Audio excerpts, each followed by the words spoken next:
Nintendo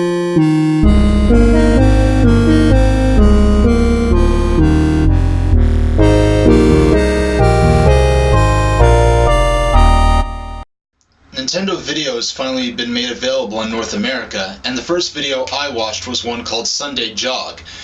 And Sunday Jog at the beginning has a 25-second introduction sequence, which I believe is being used by Nintendo to identify content unique to Nintendo Video, or perhaps that it may have even been funded by Nintendo themselves for use on Nintendo Video. I'm going to play that clip of that introduction sequence for you, and pay attention to the music used in the sequence.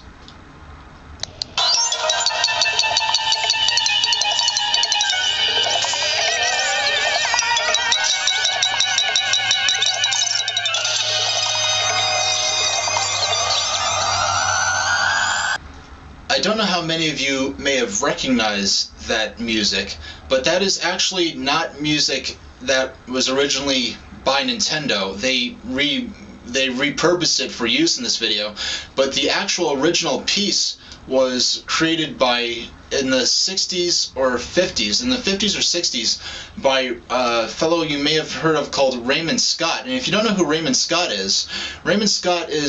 was a pioneer of electronic music in the 50s and 60s, if not the father of electronic music as we know today.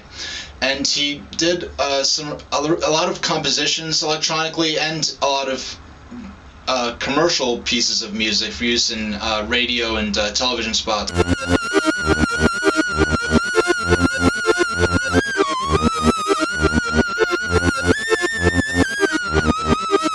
But before that, he was a jazz composer and performer, in the 40s and 50s, and you probably are aware of his work and have heard it. One of his most well-known pieces is Powerhouse, and I'll play a clip of that for you. Maybe you'll recognize this.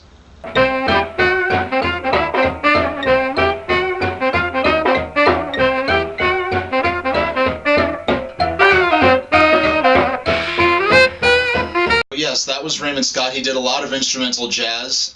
The sequence that you heard that was used in the Nintendo Video intro sequence is called Domino.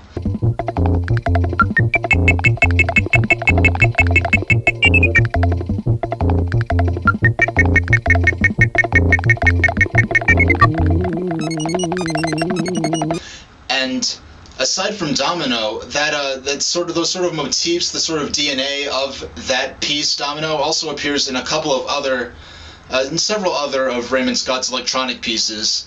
One of which, very obvious, which I'll play a clip for you here.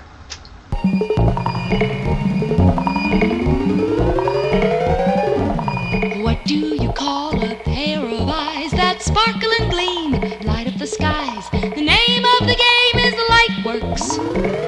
It's sort of interesting. I've been wanting to make something about Raymond Scott in some way or another, because really he was sort of bridges the gap between traditional music and electronic music, which has a direct lineage to the the chiptune music that we associate with video games today. So if you like what you've heard or want to hear more, you check out his music on iTunes. A lot of his instrumental jazz and his electronic music is available on iTunes if you search Raymond Scott in the iTunes store. And if you're going to, I would suggest you listen to both his instrumental stuff and his electronic stuff, because you could really sort of bridges the gap. You sort of understand how his live compositions sort of informed what he went on to do electronically. So maybe I turned you on to something you'll be interested in, and definitely if you're interested in, go ahead and buy the albums on iTunes, because if more people buy the music on iTunes, hopefully they'll be more interested in the rights holders releasing more of his music commercially as well, so we could get our hands on more of it. So that's the jazzy little secret of the Nintendo Video introductory theme, and thank you very much for watching.